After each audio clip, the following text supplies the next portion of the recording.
Let's get started in section 1, agency relationships and duties. So, let's kick off section 1, folks. Y'all just kind of had a precursor to it to kind of remind you about some of these agency discussions that we had back in pre-licensing. So, section 1 deals with all of that stuff, as I like to call it, okay? Talks about agency relationships and duties and, kind of just reviewing some of the different discussions and things that we had and we're going to rehab now that you've got your license. So when we talk about the laws and rules that govern brokerage relationships, folks, it's not just one. There are several different things that dictate how we operate as real estate professionals. So we've got the common law of agency, we've got contract law, we've got real estate license law and commission rules, and then of course we've got a slew of what we call consumer-oriented laws, like the Residential Property Disclosure Act, the Unfair and Deceptive Trade Practices Act, just to name a few. Now, when I talk about the common law of agency, that goes back hundreds of years. It has evolved over time when people have been representing others. Okay, that's that whole thing within the agency aspect. Lords, ladies, kings, queens, they would send somebody on their behalf. Now, we're not as royal here in the United States, but we still have people doing things on our behalf. And so those relationships have evolved over the years. Now, common law means it was never legislative. Nobody went out and created a law and said, well, this is how the law is requiring that you act when you represent somebody. It was quite the opposite. They would hire somebody or appoint somebody to represent them, and then they would do something wrong, and then there would be a court hearing, and that would set a precedent. That's what that common law aspect is. Now, contract law is a very big part of our industry because we deal with a lot of contracts. Listing agreements, buyer agency agreements, sales contracts, leases, all of these are types of contracts. Now, we're going to focus on contract law more in post-licensing 302, but it still gets an honorable mention here. And of course, we will talk about the real estate license laws and commission rules in every post-licensing class. And so we'll hit on some different ones in each class. So as I told you, we have to learn about this stuff because it is very important for us to understand our legal obligations with clients versus our legal obligations with customers. So we know how to act, so we know how to stay out of trouble, so we know what we're supposed to do and what we're not supposed to do. Now, as I said, common law of agency is where this old car kind of stems from, or, as we've kind of taught it. Come up over hundreds of years of case law and the interpretations of how somebody should act on behalf of another. So let me remind you of some basic language in these agency discussions, okay? When we say agency, that is the relationship that exists when one person is authorized to act on behalf of another. So we call that relationship agency. Now, the person who authorized that relationship, or in other words, the person who hires somebody to represent them, is called the principal. And as you just told me, we also call that person the client. Those are synonyms. They are interchangeable. They mean the exact same thing. The agent is the person who is hired by the principal to act on their behalf. And then the word sub-agent, folks, literally means the agent of the agent. And that word's going to be very important throughout this class to make sure that we really understand agency and more specifically dual agency and all the aspects in between. So I want you to remind me, folks, when I say the word agent, depending on how this is taught to you, where should your mind default whenever you hear the word agent?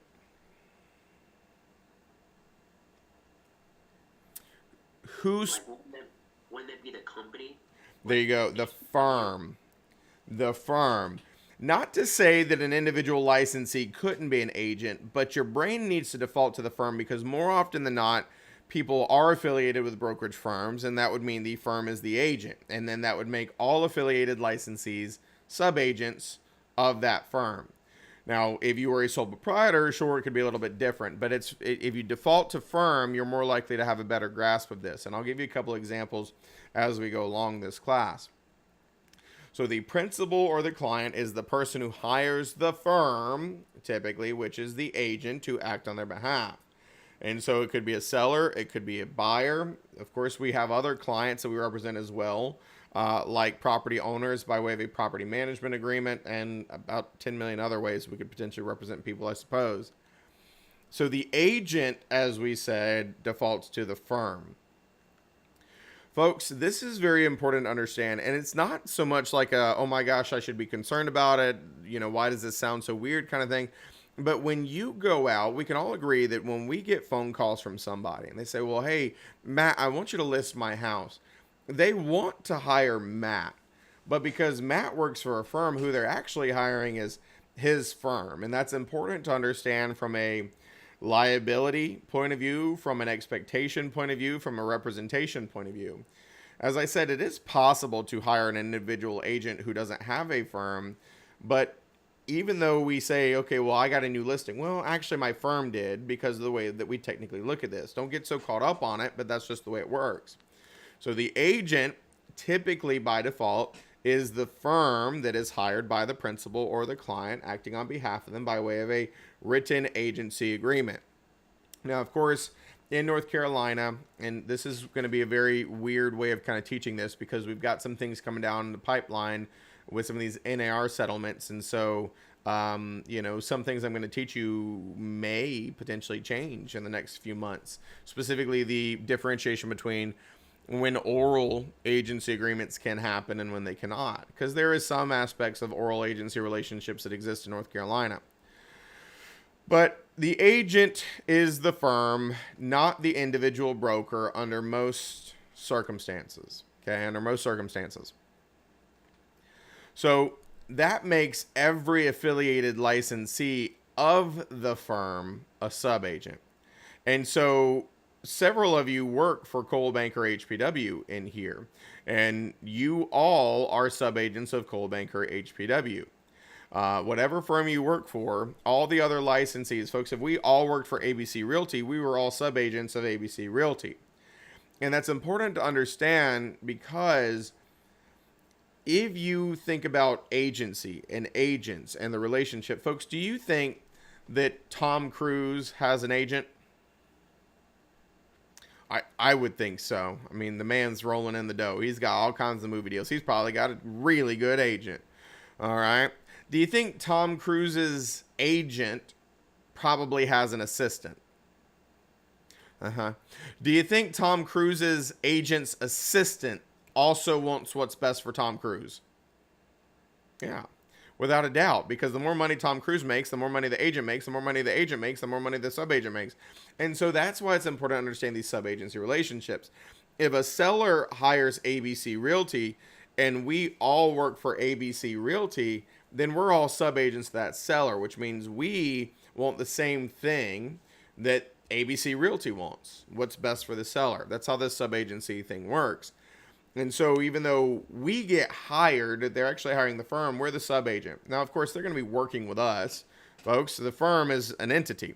A firm can't go stick a sign, the firm concept itself can't stick a sign in the yard. They can't do listing agreements. They can't do these things. But we still say that they are the agent. And then, of course, all of the affiliated licensees are subagents or affiliated licensees. Now, the North Carolina Court of Appeals has defined agency as, and this is just an excerpt of it, not the full thing, the relationship that arises from the manifestation of consent by one person to another, that the other shall act on his behalf and subject to his control, and consent by the other so to act. Now, of course, that's a very legally jargony kind of way of putting it, but in other words, we are allowing somebody to act on our behalf. And so that's why we're called agents. Folks, let me remind you of something.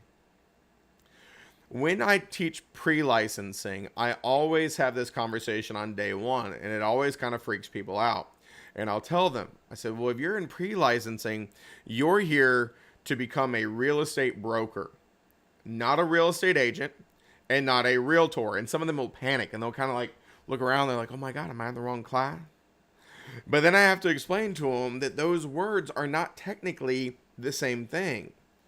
You are a real estate broker because you got a real estate broker's license in North Carolina. We're called agents because we represent people. And so you're a real estate agent because you're representing a buyer, a seller, a property owner, or somebody in a real estate transaction. It's not because we're a broker that we're automatically an agent. It's because we're hired by somebody. And of course, the last clarification, folks, if you didn't know this, a realtor is not an automatic thing as well. If you want to be a realtor, you have to join what's called the National Association of Realtors. It is a trade organization. So here's a very powerful statement. All realtors are brokers, but not all brokers are realtors. And so they're not the same word. Even though the general public will say real estate agent, realtor, broker interchangeably, they don't really understand the nuances. They're all technically different. Now, folks, what is a broker? Just the word broker. What is that?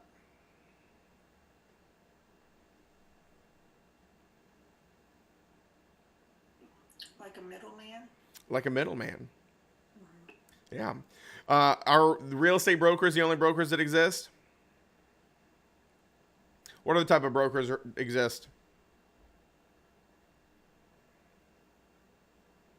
Like financial brokers. Yep. Mortgage brokers, financial brokers.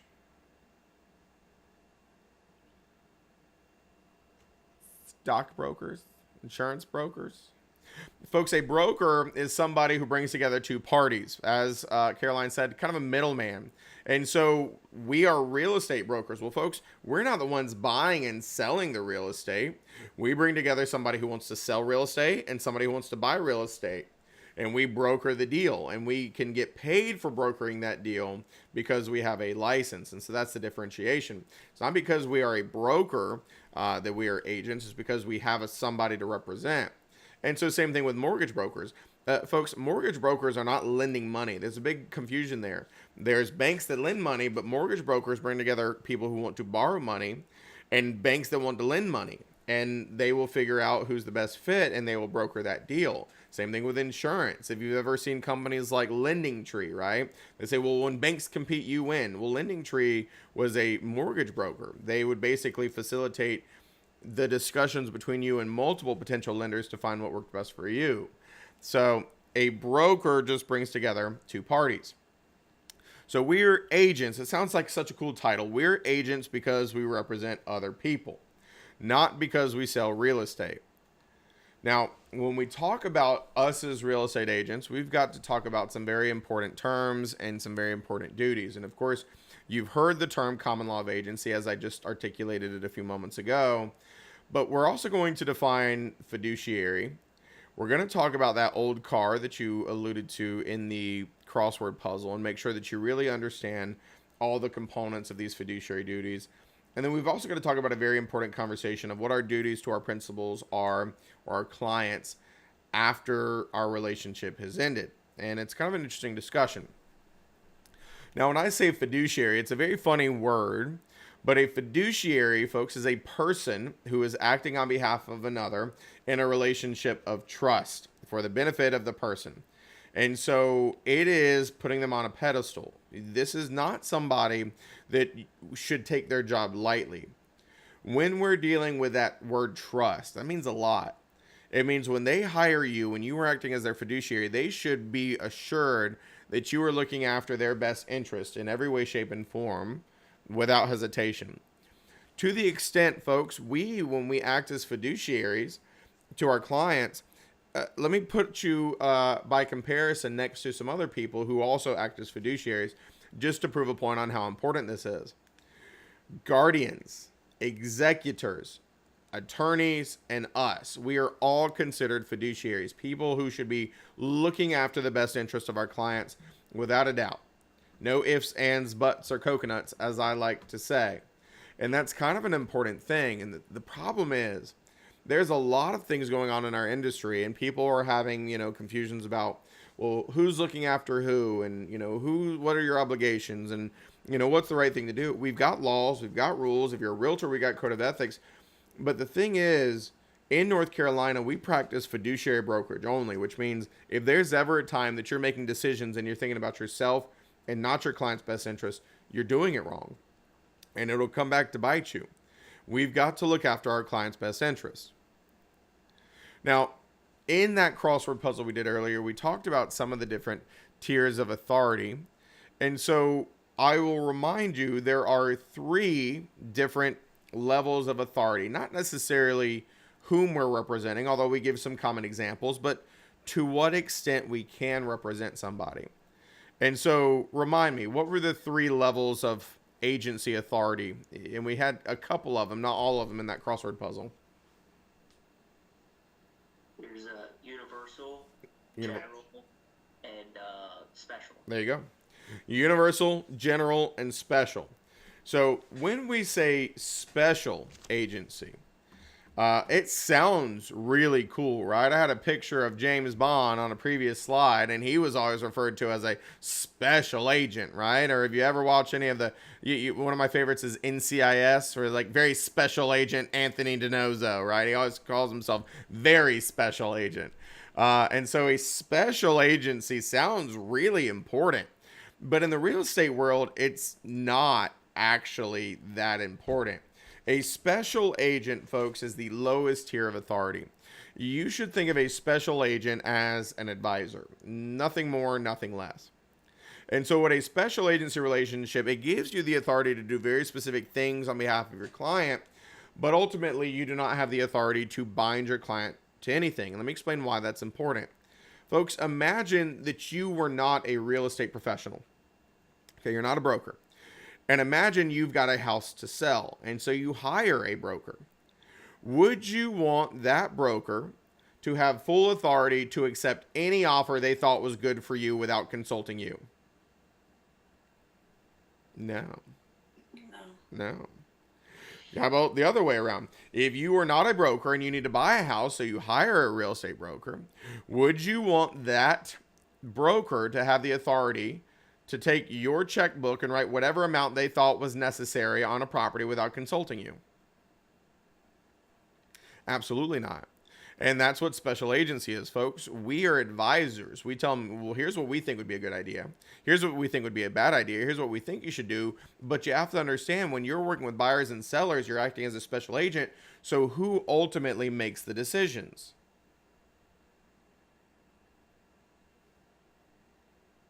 The principal. The client, the principal. There you go. So we say, well, hey, we got an offer for this much. Here's what I think. What do you want to do? That's very important to understand, because there's agents out there who think that they have the authority to reject offers. No, you don't.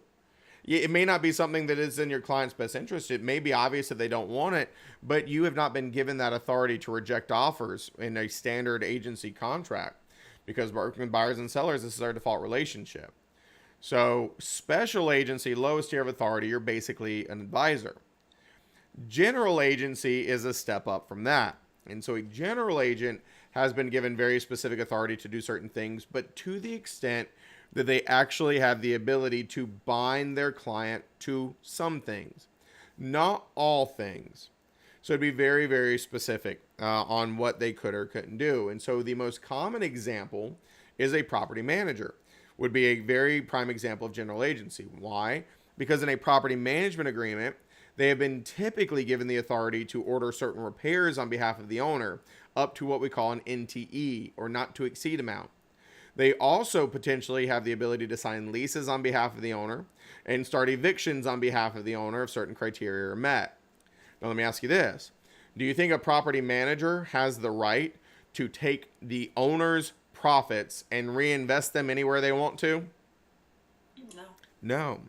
So yet again, they are given a very specific scope of authority where they can bind the client to certain things.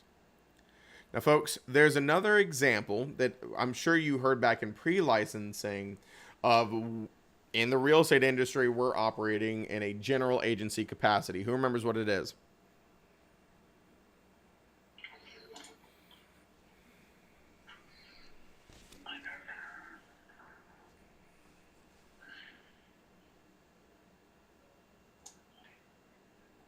Let me help you out.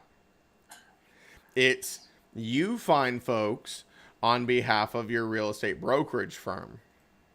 And let me explain why.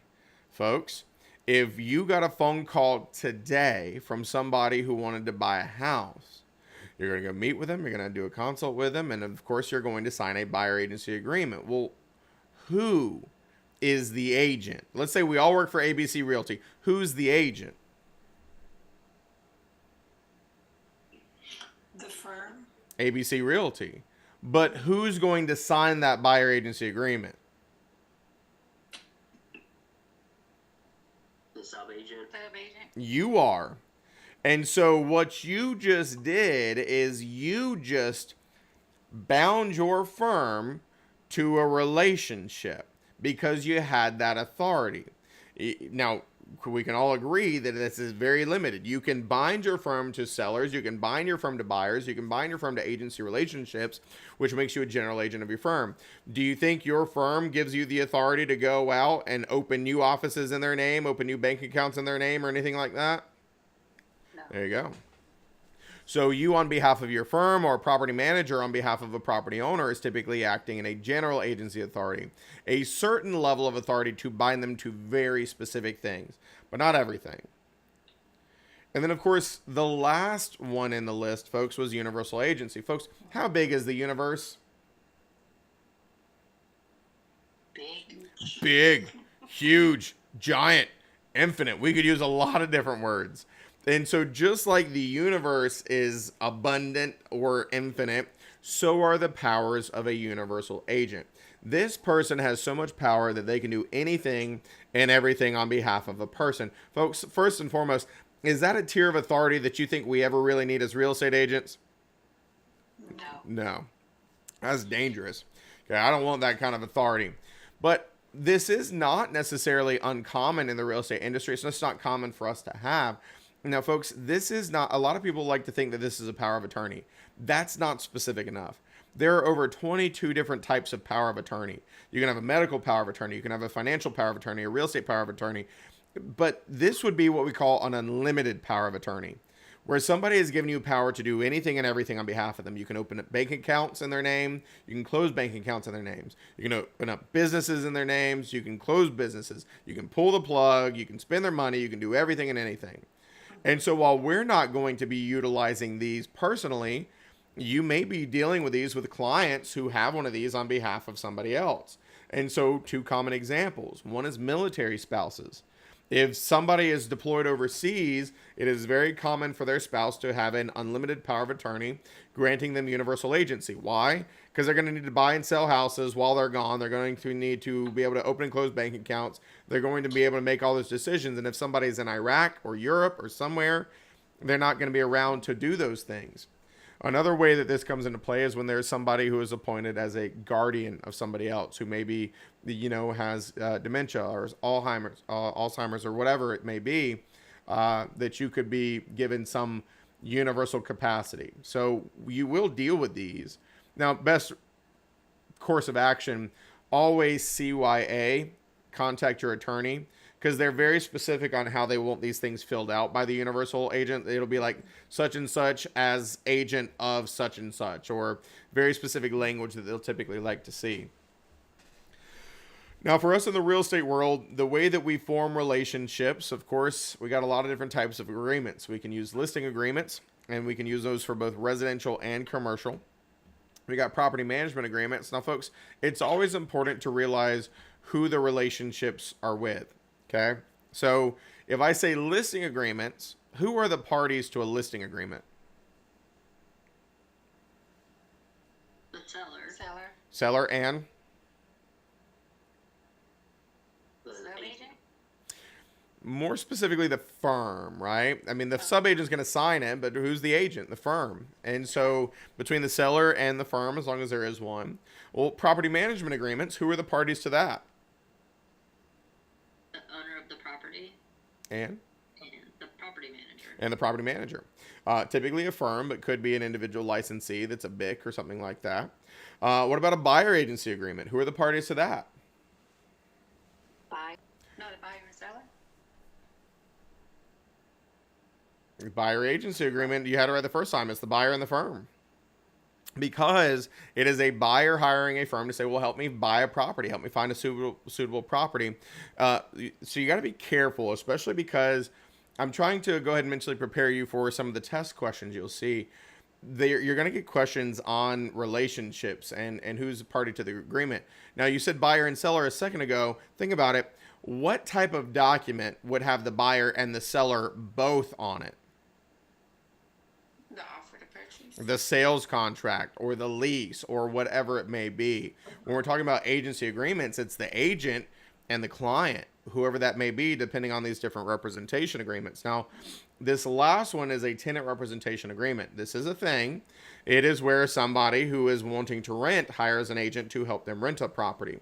There's also different documents like a contract to procure tenant, which is basically where they don't hire us as a property manager, but they hire us just to try to find them a a tenant for their property. So a lot of different ways that we can form these relationships. Now we're going to talk about these agency agreements in great detail as time goes on. But here's where we get back into the fiduciary duties, okay, that old car.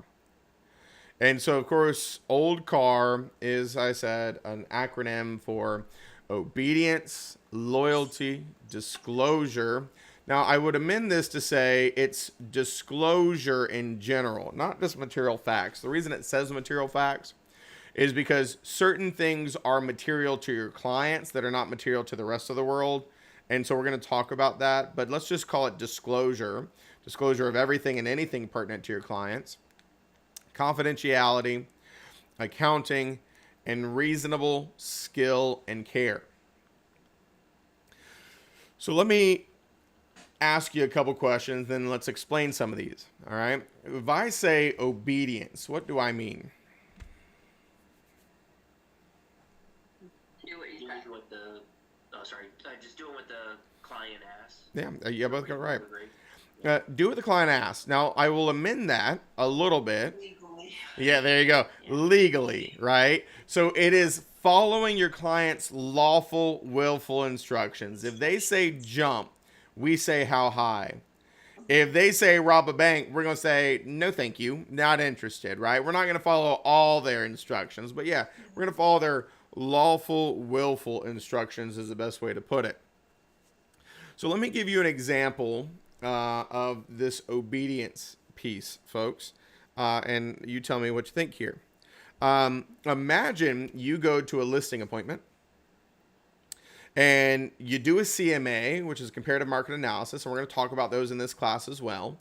And you decide that a reasonable sales price for the property is $450. Okay, you did the CMA and you think it's $450. So you go to the seller, you say, Mr. and Mrs. Seller, good news. I did a CMA. I think that a reasonable sales price for your property is $450.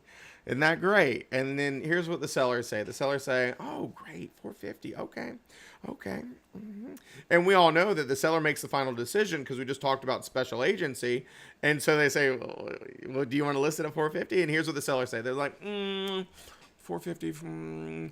Actually, I'd like to list it at $1 million. Folks, you're going to list it at $1 million? You can, but you shouldn't. You can, but you shouldn't. Well, let me ask you a question. Is it illegal to overprice a house? It's not illegal. There is no illegalities to overprice a house in any way, shape, and form. So let me ask you the question. Would that be a lawful, willful instruction? Yes. So I'll ask it again. Are you going to list the house at $1 million? Again, I wouldn't, but you can. You can, but you... You're just going to be doing price drops. until Sure. you- Yeah, let's talk about that, folks. Okay, so here's the clarity, because Caroline's right. Is it a good idea? No. But is it a lawful, willful instruction? Yes, and we have to follow lawful, willful instructions. Now, do we have to work with these people? No. If they're not going to be realistic and they're not going to be in the scope of any reality, we could say, well, you know, that I'm not going to waste my time. Thanks so much. And you can move on. But now if you're going to work with them, I'm with Caroline. You know what I would say? I'll say $1 million. Okay, that's cute. Listen, okay, how about this? All right, we will list it at $1 million, but when you get no showings and you get terrible feedback and it just sits there, can we agree that we will reduce it by $150,000 every week until it gets back to the $450,000 it was supposed to be at? And then you boop them on the nose. You go boop. Okay, you just boop them.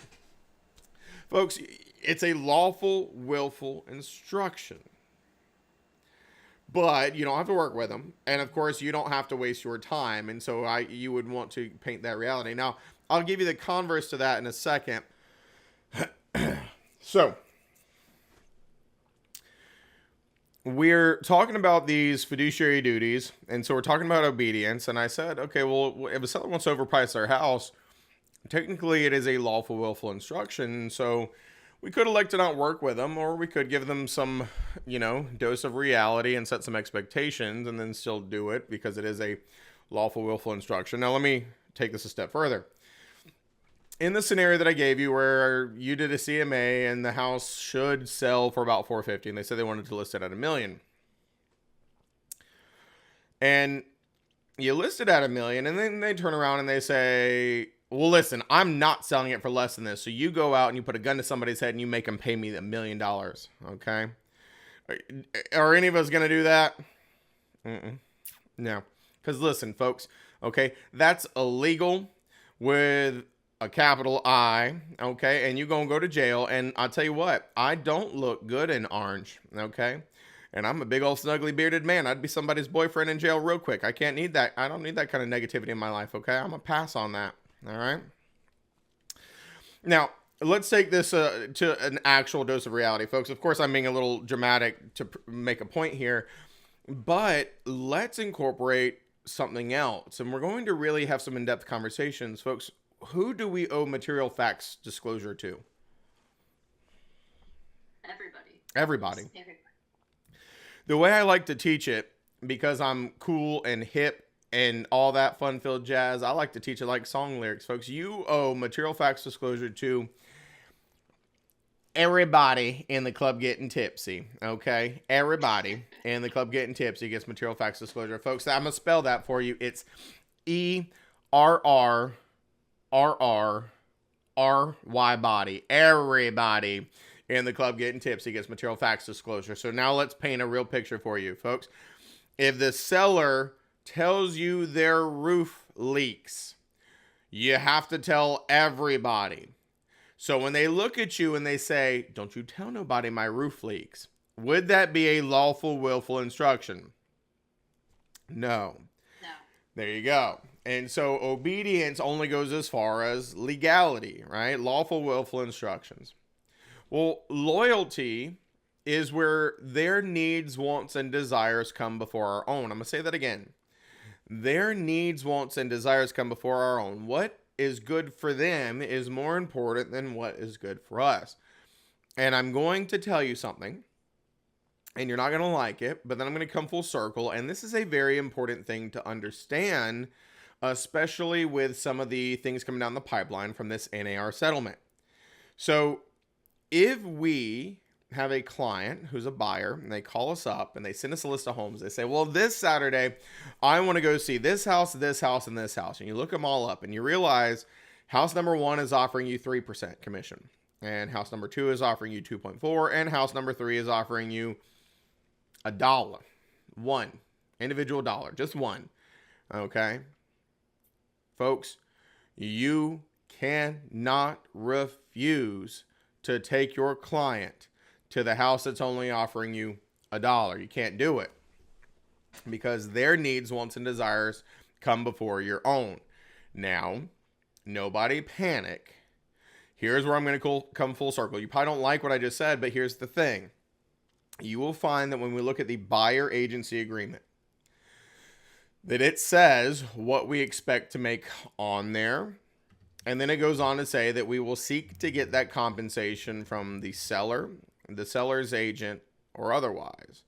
But if they're not willing to offer us our compensation, that we would then turn around and look at the buyer to pay the difference. And so here's what this looks like in the real world. And this is going to get a lot more important very soon. You would look at your buyer and you would say, well, hey, these 3 houses are absolutely great. I would love to take you to go see them. Just be aware that house number 3 is only offering me $1 in commission. And we agreed on the buyer agency agreement that I was going to be entitled to 2.4% of the purchase price. So happy to show you the house. But if the seller won't change that and pay me, you're going to be responsible for the other $9,999 that I'm supposed to be owed. Folks, what are most buyers probably going to say at that point? They'll pass on that house. I didn't like that house that much anyway. It's kind of tacky. I don't, it faces a weird direction. I don't even remember putting that one on the list. Did you put that one on the list? No, I don't. Just drop that one. Let's just go see the other 2. I'm not worried about that one. I just don't even know how I made it in there. And that's important because if you haven't heard, the big things coming down the pipeline from this NAR settlement I keep referencing is compensation will no longer be in the MLS. And we will need written buyer agency agreements before we show properties. So we would still state what we expected to make on those buyer agency agreements, and we would have to have these discussions with the sellers agents, or find it some other way on how much they're going to offer us. And so the buyer would have 2 options going into this. They would either have to elect to somehow terminate a relationship and be unrepresented, which is not a good idea, or they will go on to another house where the compensation is being offered. Folks, the way that this is going, and this is my opinion, I think there's going to be a surplus of inventory when this rolls out and the interest rates are not down. And so no houses are going to sell that aren't offering commission, because buyers aren't going to want to be unrepresented, because then they're going to get screwed over. And so with the surplus of inventory, they'll just go on to the next and find a house, get a better deal, get the commission for their agent, get, all these things. But this is all my opinion. So we'll see how it all plays out. But loyalty is looking after their needs, wants, and desires, even above and beyond our own needs, wants, and desires. Now, disclosure is disclosure of anything and everything pertinent to your client to making a good decision. Folks, if you get an offer in as a listing agent on a very popular listing, but then you get emails from 30 other agents who have showed it saying, we are sending you an offer. Do you think your seller client needs to know that there's 30 potential offers coming in? Yeah. Because the odds of that first offer coming in being better than what you could probably get from a pool of 30, probably not very good. So we need to tell them anything and everything that would help them make adequate and accurate decisions, regardless of what it is. And so you'll find in a minute that certain things are material to our clients that are not material to the rest of the world. Confidentiality, keep their secret. Okay. We do not need to go out and tell anybody that our sellers would accept less than list price. Don't do that. We do not need to tell anybody that our sellers are moving because they're relocating for a job. We don't need to tell anybody that they're going through divorce. Anything that could hurt their bargaining position, we wouldn't share it. We keep their secret. The only exception to that is if it becomes a material fact. Case in point, don't tell anybody your sellers are getting divorced. But if one spouse may or may not sign, that now becomes a material fact in regard to whether or not you can convey clear title. There's a difference there. Of course, accounting is keeping track of their monies, their documents, and otherwise making sure that we've got our acknowledgments for the due diligence money and earnest money signed and appropriately handled, that we, are keeping adequate records and all that fun-filled jazz. And then my personal favorite is the last one, the reasonable skill and care. Folks, reasonable skill and care, I'm going to translate this for you. It means don't be an idiot. Okay. You've got to know what you're doing in the real estate industry. Now, folks, a lot of you, all of you are technically new-ish in the real estate industry, and there is a lot to learn. It's okay to be newish. It's not okay to make egregious mistakes that will cost your clients lots of money, which is why you should have people in your life like mentors, coaches, BICs, who are willing to help you and guide you to make less mistakes. Because in the eyes of the commission as well, this is an issue. It's part of the common law of agency, but there is actually a very specific license law that says that if a broker acts in a manner of incompetence as to endanger the well-being of the public, they are subject to disciplinary action by the commission. And so let me give you an example of what would be lacking reasonable skill and care, or in other words, acting incompetently. if you use the wrong contract for the wrong type of transaction, meaning you use the 2T for vacant lot and land. That's not the right contract. It does not cover all the things. If you use the 2T for new construction in and of itself, not the right contract. If you use the new construction for a resale property, if you don't fill in the blanks correctly, all of these things can cost your clients money. They can get them in trouble. They can get you in trouble. And so you've got to know what you're doing. And that's why education is so important, making sure we're learning every single day in the real estate industry. Now, when we're dealing with a couple other notes here, just as a supplemental input, it says agent's obligations to principal preclude agent from taking advantage of the principal in any manner. There are laws and rules against self-dealing, meaning taking advantage of the general public for personal gain. It'll get you in trouble. Skill, care, and diligence, I told you, has its own law as well, just like it is also in the common law of agency. And of course, understand that we owe the same fiduciary duties to our client/principal, regardless of the property's value. Doesn't matter if we're helping somebody sell a $100,000 house or a $2 million house. We owe them the same fiduciary duties. And if you're not willing to give them the same fiduciary duties, there's no obligation to take the $100,000 listing. But if you're going to do it, give them the same fiduciary duties that you would give to anybody else. That's the way this works. We don't give more to people who spend more, but we've got to take care of everybody.